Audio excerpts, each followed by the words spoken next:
welcome back to the 495 test range. Today, it's the battle of the air bottles. CO2 versus high pressure air out of the same weapon. The Umarex Beretta CX4 Storm. That's right. Joining us today will be my hunting dog Ruckus here. 2.2 pounds of pure killer. Anyways, he'll be chilling out with us during our competition today to see who will be the winner. The gun featured in this episode is the Umarex Beretta CX4 Storm. It's initially set up for CO2 only. However, thanks to an adapter like this one right here, you can use high pressure air bottles. So I've adapted this CX4 Storm to take the 13 cubic inch bottles as well as 88 and 90 gram CO2. So it can fire both propellants. So today we'll be shooting from the 5, the 10, and 20 yard ranges. First up at the 5 yard, we'll be shooting against the 6 Sauer drop targets. There's a required amount of energy to actually push the targets back and seat them. So I like to fire off there first just to make sure there's enough power in the weapon to keep shooting and to warm up the barrels. Then we'll do some 5-round groupings from the 10 yard mark, and then another 5 yard grouping from the 20 yard, followed by a 30-round timed grouping from the 20 yard mark.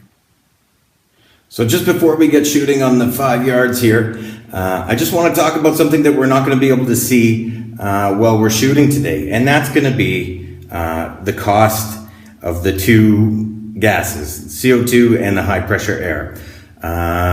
For 20 90 gram CO2 containers, it's costing me about $300 taxes in. Now to switch over to high pressure air, it is $300. So if you're going to be firing off 20 CO2 containers in a reasonable amount of time, it might be an idea to invest in one of the torture devices, which is your high pressure air hand pump. And the 13 cubic inch bottle would be my recommendation for the Beretta here anyways, and as well as the adapter. So food for thought, but we'll leave the rest of the answers up to the range and some shooting. So stay tuned. Hold on to your toque Jean-Guy. We're going in.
So it looks like we had a successful day shooting, and I think Ruckus would agree here. Anybody?